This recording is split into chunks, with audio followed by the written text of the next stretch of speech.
Hi అండి. అందరికీ బోనాల శుభాకాంక్షలండి. అందరికీ అమ్మవారి దీవెనలో ఉండాలని మనస్ఫూర్తిగా కోరుకుంటున్నాను. ఇవాళ మా ఇంటి ముందు జరిగే బోనాల సంబరాలని చూసేద్దాం రండి. పదండి పదండి.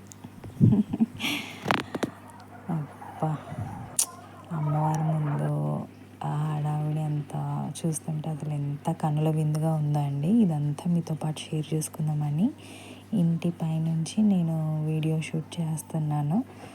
అసలు ఎంత కనుల విందుగా ఉందో అండి అమ్మవారి ముందు. అసలు ఒక కన్నుల ముందు ఒక జాతర మాదిరే ఉంది. అసలు అమ్మవారికి తీసుకొచ్చే బోనాలు, పోతురాజుల హడావిడి, ఆ డొప్పులు, అసలు ఎట్లా అంటే మనసంతా ఇదైపోతుంది. అమ్మవారి ముందు జరుగుతున్నాయి హడావిడి అంతా. అమ్మవారి దీవెనలు ఎల్లప్పుడూ అందరితో ఉండాలని, అందరూ ఆరోగ్య